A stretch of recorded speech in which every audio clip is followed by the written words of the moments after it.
गायत्री महामंत्र एक बार मेरे साथ दोहराओ।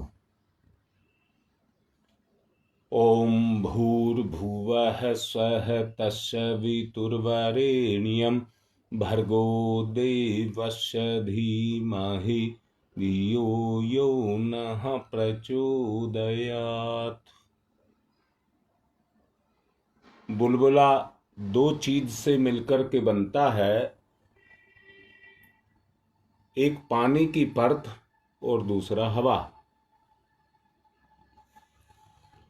विशेष परिस्थितियों में जब हवा पानी की परत के बीच में आ जाती है तो उसका संबंध अपने मूल स्रोत से हट जाता है। हवा हवा में होने के बावजूद पानी की परत चढ़े होने के कारण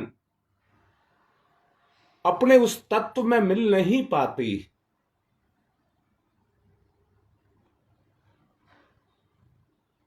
और ना मिल पाने के कारण वो एक जगह घुट जाती है, बंध जाती है।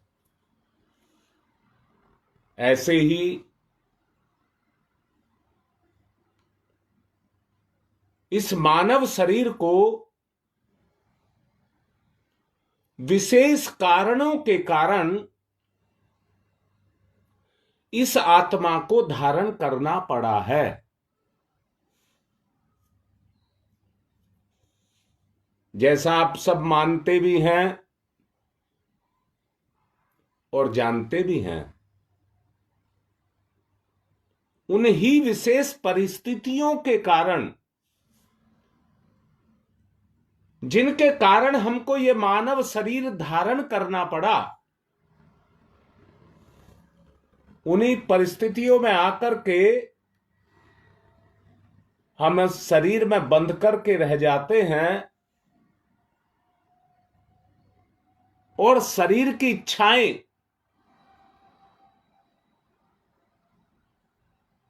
हमें अपने बंधनों में घोट करके रखती हैं।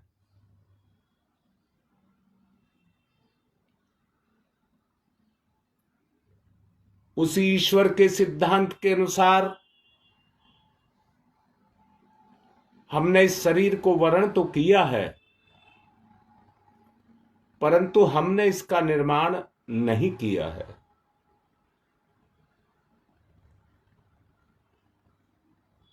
शरीर यंत्रवत है और चेतना इसमें सर्वस्व है।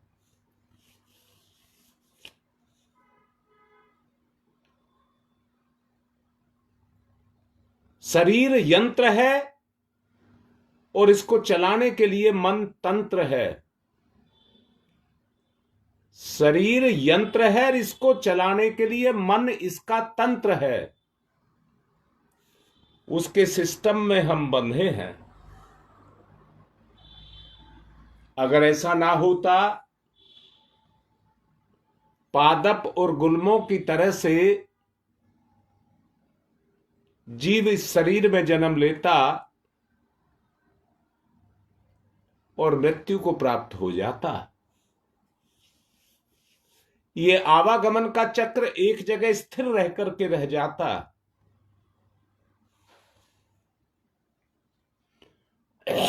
परंतु मन तंत्र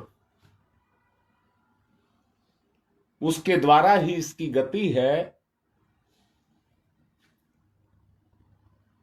ईश्वर ने ये छूट इसको इसलिए दी है, परीक्षाओं की घड़ी में इसको कैसे पास होना होगा। और उन परीक्षाओं की घड़ी में अगर इसको पास होना है तो मन तंत्र जरूर है, परंतु उसका उपयोग आत्मा के अनुसार किया जाए।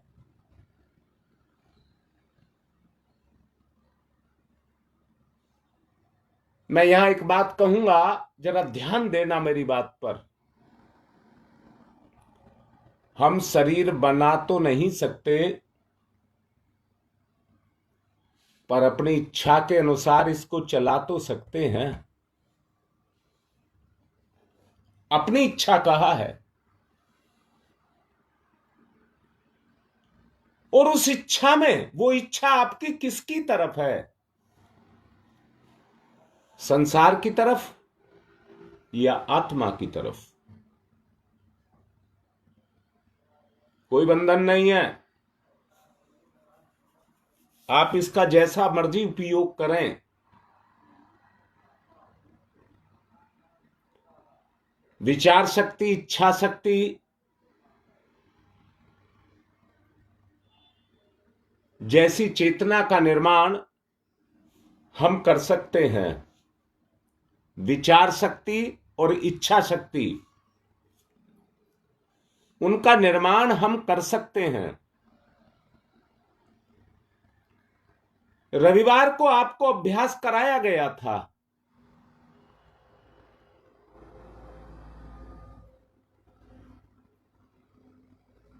और वह अभ्यास इसी चीज का प्रतीक है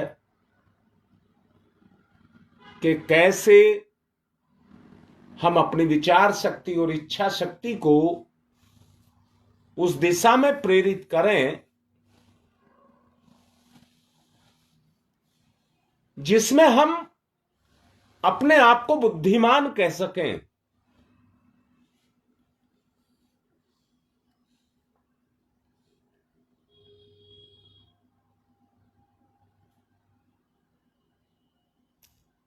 जिसमें हम अपने आप को बुद्धिमान कह सकें, उस दिशा में हम इसको प्रेरित कर सकें। परंतु पशुओं की तरह से, गिरे पड़ों की तरह से मजबूर और लाचार होकर के हम अपने जीवन को जीते रहे, तो हम बुद्धिमान नहीं, पागलों की श्रेणी में गिने जाएंगे। पागलों की श्रेणी में गिने जाएंगे।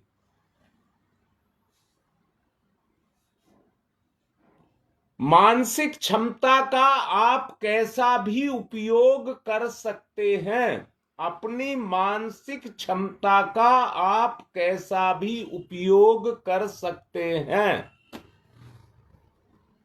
वो आपको छूट है। वो आपको छूट है।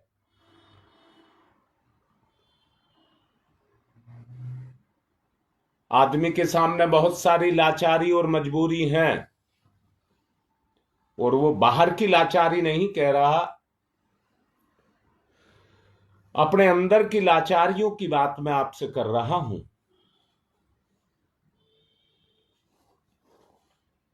एक अधिकार ईश्वर के हाथ में सुरक्षित है, जो हमारे हाथ में नहीं है। वो है कर्म फल की व्यवस्था। उसकी इंकारी आप में से कोई नहीं कर सकता कि दुनिया में कर्म फल की व्यवस्था नहीं है। कर्तव्य के अनुसार हमें दंड या पुरस्कार प्रकृति की तरफ से दिए जाते हैं। कोई बीमार है, समय का मारा हुआ है, परिस्थितियों से घिरा हुआ है, तो अपने आप समझ ले कि ये ईश्वर की मार, उसकी कर्म फल व्यवस्था की मार मुझ पर है। वो किसी को नहीं सताता, परंतु उसकी व्यवस्था है। जब तक आदमी संसार में रह करके सांसारिकता से उबेगा नहीं, तब तक वो उस को छोड़ेगा नहीं, संसारिकता को छोड़ेगा नहीं। पर जब दंड पाता है तो अपने आप ही अपने मुंह से बोलता है, हे भगवान, मैंने कौन सा गलत काम किया है। जब कर रहा होता है तब उसको समझ नहीं आता, इंद्रियां भटकाती हैं, कर्म फल की व्यवस्था से इंद्रियां उसको भटकाती हैं।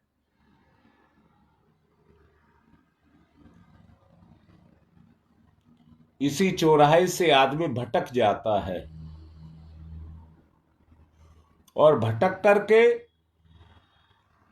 इस शरीर का मनमाना उपयोग, मैं तो उपयोग ही कहूंगा, मनमाना उपयोग करने लग जाता है।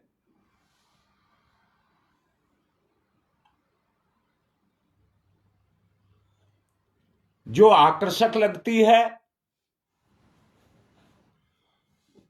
अंततः हमको वो उसी स्तर पर लेकर के चली जाती है। वो गुण जो हमको अंदर से आकर्षक लगता है वो हमें वहीं पर लेकर के चला जाता है।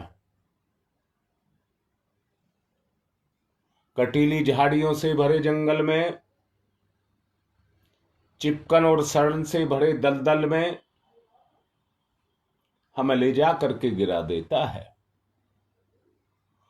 शरीर और मन का यदि उपयोग करने की स्वतंत्रता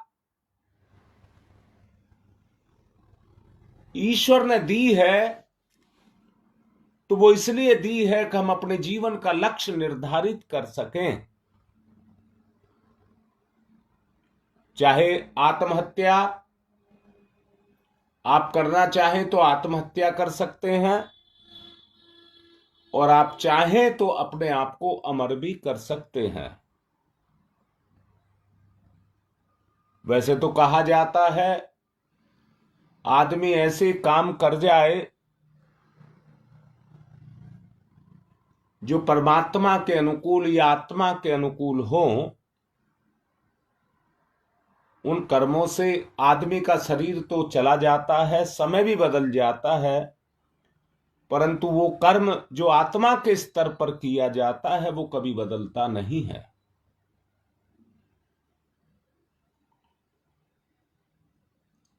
और कर्म ही अमर होता है।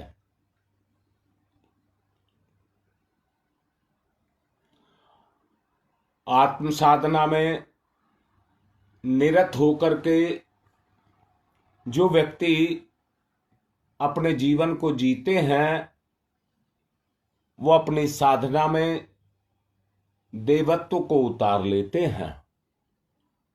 उनकी साधना में देवत्व प्रकट हो जाता है।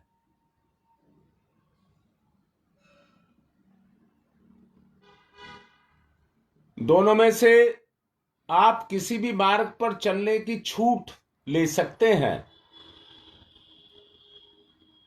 यहां एक भयंकर भ्रम है, भ्रांति है। इस संसार में एक भयंकर भ्रांति है जो कर्मफल से हमको भटका देती है। आदमी की स्थिति कुछ इस तरह की है, आदमी यदि जमाल घोटा खा ले तो उसको दस्त लगेंगे ही लगेंगे, रोक नहीं सकते। अभी कहा बुलबुले का बंधन है, जो परत चढ़ी है वो लगातार क्षीण होने लगती है। आपने बुलबुला देखा होगा, चाहे किसी का भी बुलबुला हो। तेल का बुलबुला तेल में ही बनता है और तेल से ही बनता है। पानी का बुलबुला पानी में बनता है और पानी से ही बनता है।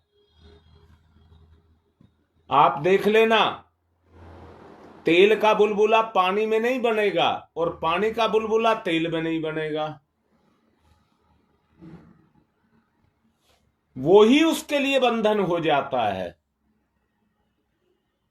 परंतु ये भी आपने देखा होगा,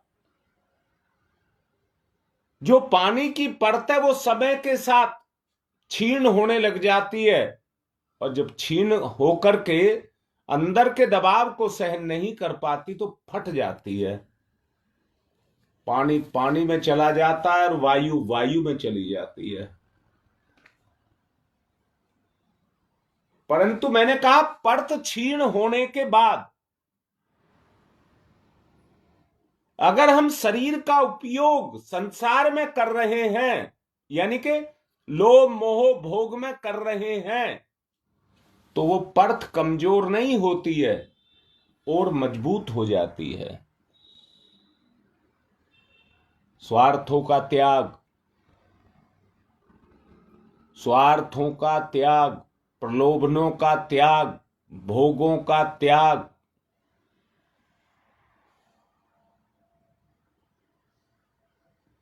इसी पर हमारी साधना टिकी है। आज तक जितने भी महापुरुष हुए हैं उन्होंने भी साधनाएं की हैं, परंतु इन्हीं कमियों को छोड़ा है। जो आत्मा के अनुकूल नहीं है उसका उन्होंने त्याग किया है। आपसे भी निवेदन करूंगा, अभी आप ध्यान साधना करेंगे, बाहर का पक्ष अंदर चलने लग जाएगा। सच्चाई को अंदर से देख लीजिए। अभी आप कुछ ही क्षणों में साधना में करेंगे, परंतु आप ये देखेंगे जहां साधना में आत्म तत्व होना चाहिए वहीं प्रलोभन आने शुरू हो जाते हैं। और मैंने अभी आपसे कहा था आप इस शरीर का प्रयोग अपनी इच्छा के अनुसार कर सकते हैं। दोबारा बोलूंगा, अगर इच्छा में शक्ति यानी कि मनोबल, इच्छा की तो शक्ति है, परंतु आपका मनोबल अगर कमजोर है तो मनोबल के कमजोर होने के कारण वो जो मर्यादाएं हैं आत्मा की उनको भंग कर देते हैं हम। पिछले दिनों मैंने कहा था ये इंद्रियां भोग करना नहीं चाहती, चखना चाहती हैं, चखना। और जहां इन्होंने भोग को चखा वहीं मन क्रियाशील हो जाता है खाने पर। चखना और खाना दोनों अलग अलग चीज हैं। चखा इंद्रियों से जाता है और इच्छा पूरी मन की जाती है। अगर मनोबल आपके पास है, चिपकन कीचड़ जो आकर्षण के द्वारा पैदा हो रही है उससे जीव अपने आप को सुरक्षित रखना चाहता है, अर्थात आत्मा भोग विलास में नहीं जाना चाहती। सब कुछ आत्मा के पास है, प्रलोभन नहीं है, दाता है, देना चाहती है, परंतु मन आत्मा का ना होकर के संसार का हो जाता है और अपने मन के अंदर आत्मा ना काम करके संसार काम करने लग जाता है। और इसी बंधन में, इसी आवरण में जीव इस दुनिया के अंदर बंधन को स्वीकार कर लेता है। ध्यान मुद्रा उद्देश्य क्या है? ये जो चढ़ी हुई परत है इसको तोड़ना,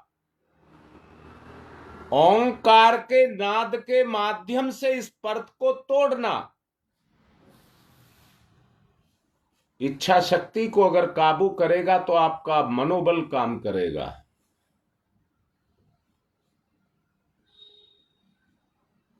मनोबल को काबू में करेगा तो आत्मबल करेगा। आत्म जागरण, आत्म जागरण मन के अंदर, आत्म जागरण मन के अंदर।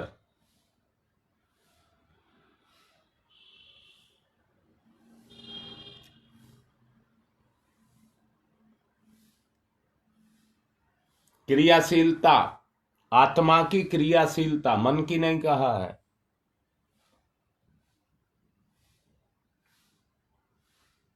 तरह तरह के विचार आएंगे। ये परीक्षा है आपकी, ये याद रखना। आप अंदर से इच्छा करिए कि मेरे अंदर संसार ना आए, परंतु रोकेगा तो मन। ये आपकी परीक्षा है कि उस स्तर को प्राप्त करने के लिए आपको अपनी पात्रता को साबित करना होगा। गति, मन पर अंतर चेतना की गति।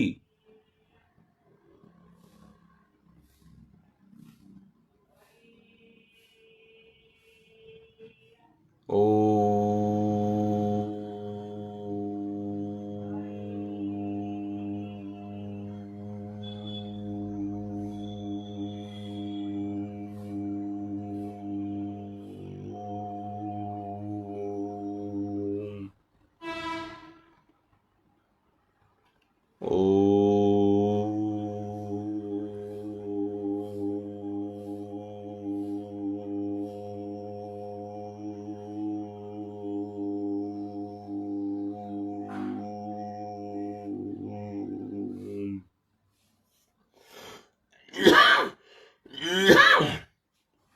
विचार ना आने दें।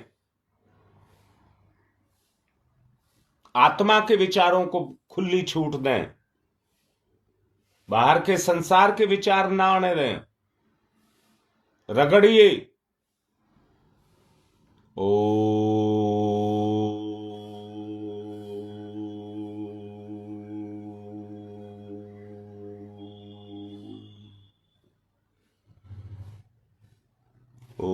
ओ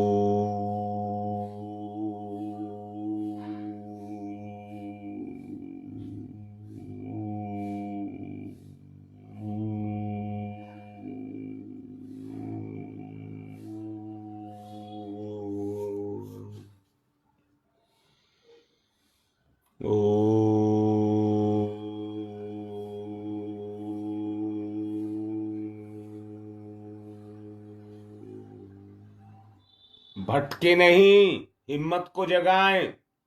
भटके नहीं, हिम्मत को जगाएं। पत्थर में से जैसी मूर्ति उकेरी जाती है तो फिर पत्थर नजर नहीं, भगवान नजर आता है।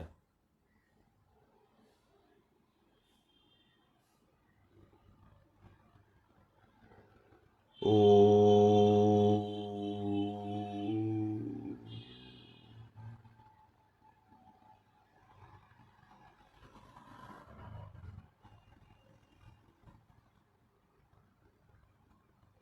ओ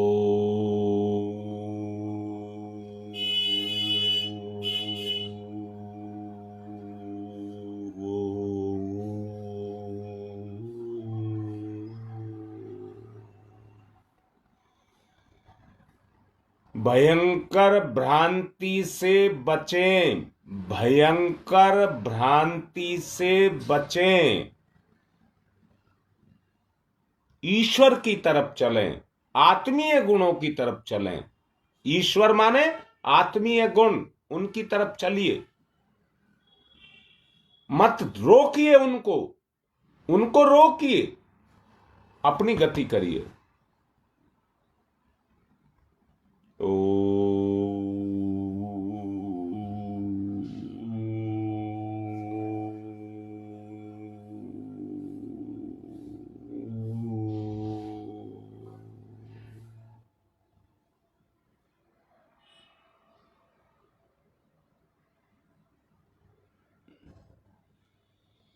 ओ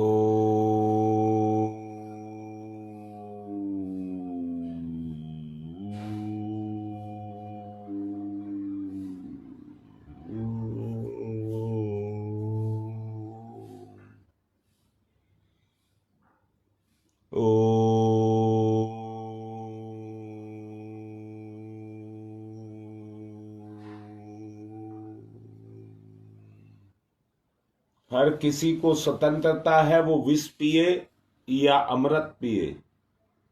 कोई जबरदस्ती आपके मुख में नहीं डाल सकता। देख लीजिए सच्चाई को। विष को कोई या अमृत को कोई आपके मुंह में नहीं डालेगा। अपनी इच्छा के अनुसार आपको लेना होगा। विष क्यों लिया जाए, अमृत तत्व क्यों ना लिया जाए।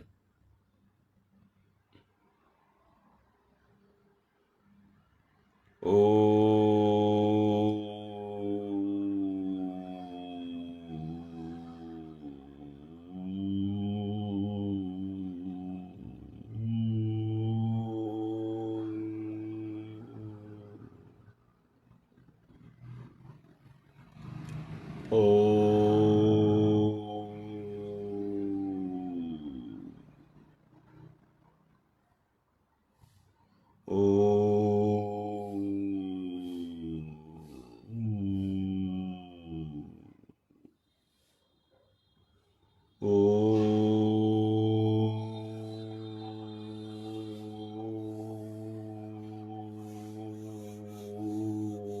साफ करिए, साफ करिए। ओंकार के प्रभाव से विष को, बुराई को, पाप को साफ करिए। जो आप अपने अंदर उठता हुआ देख रहे हैं, जिसको आप अपने अंदर उठता देख रहे हैं, वो आपके जीवन की यात्रा को रोक रहा है। उसको हटा दीजिए।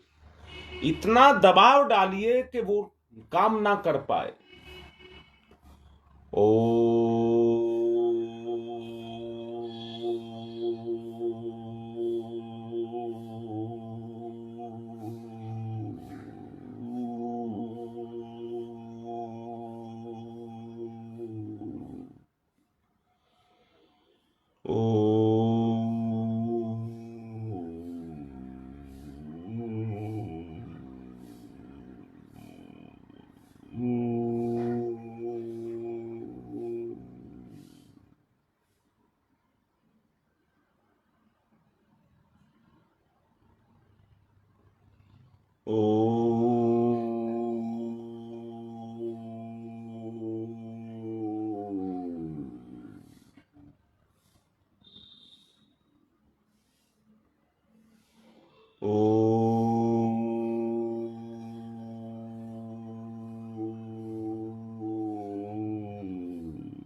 नशा पीना अपने हाथ में है, उन्माद से नहीं रोक सकते।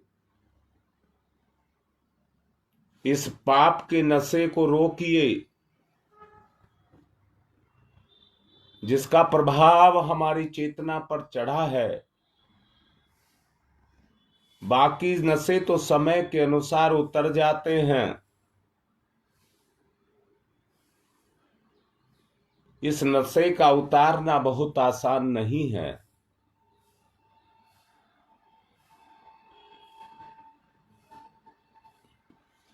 ओ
हमारी और हमारे चारों तरफ आसपास की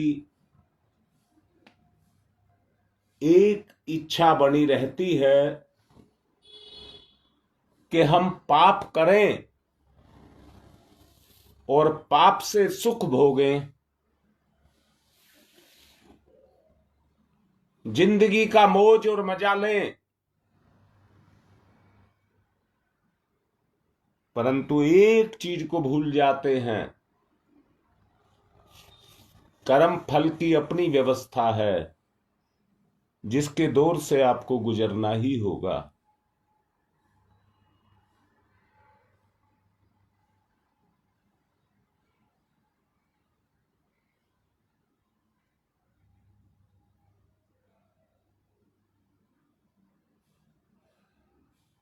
ओ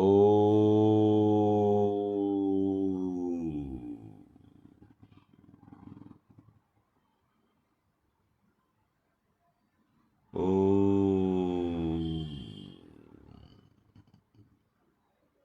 ओ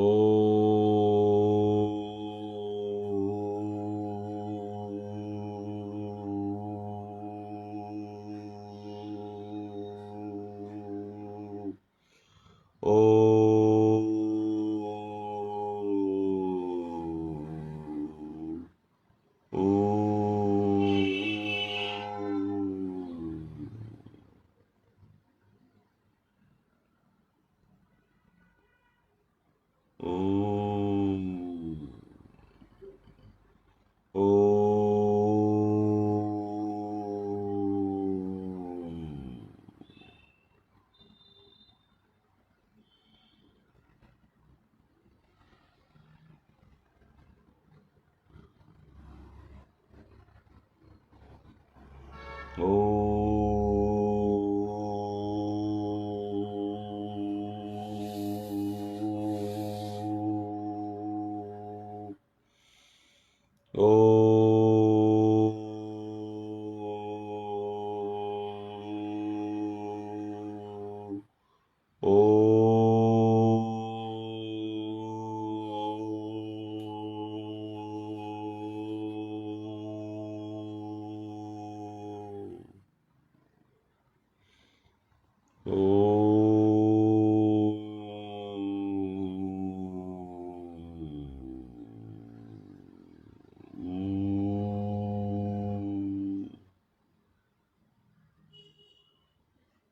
ओ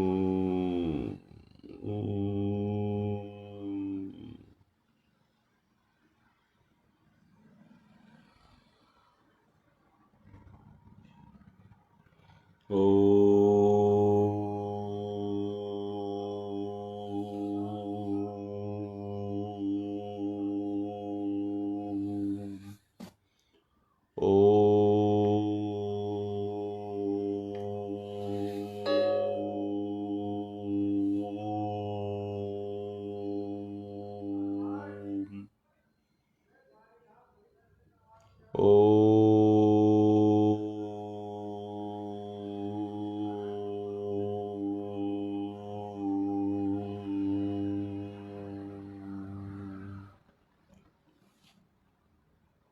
आस्तिकता और नास्तिकता का निर्धारण कर्म फल की व्यवस्था पर ही निर्भर करता है।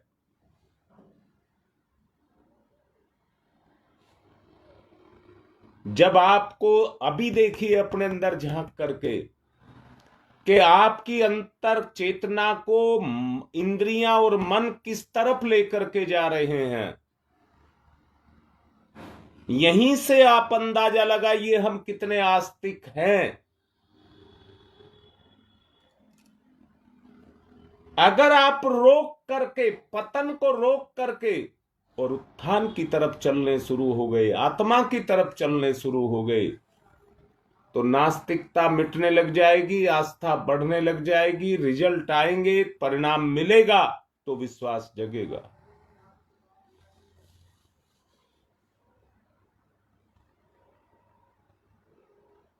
रोकिए अपने पतन को। ओ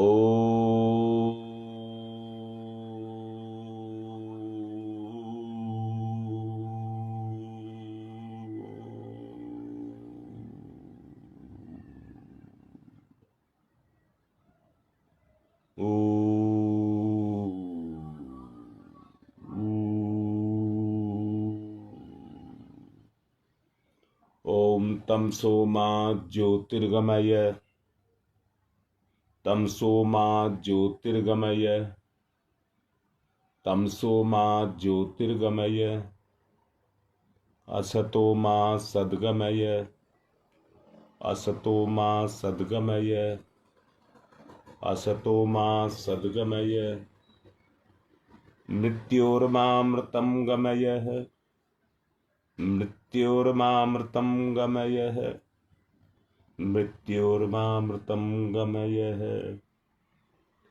जो भाव आपको समझाया गया था उसको धारण करते हुए चलें। उसी भाव से भावना जागृत होगी और ईश्वर का प्रकटीकरण आपके विचार और आपकी इच्छा में होगा। ओम तमसो मा तमसो मा तमसो मा ज्योतिर्गमय ज्योतिर्गमय ज्योतिर्गमय, असतो मा असतो मा असतो मा सद्गमय सद्गमय सद्गमय, मृत्योर्मा मृत्योर्मा मृत्योर्मा अमृतं गमय अमृतं गमय अमृतं गमय।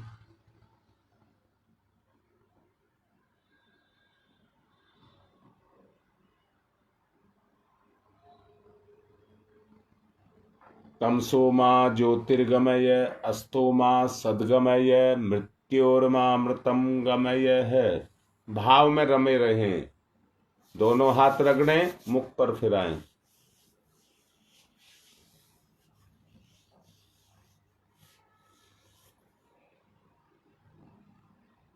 आज की बात को यहीं पर समाप्त कर रहे हैं। आज की बात है परंतु भाव की बात नहीं, उसको निरंतर जागृत रखें।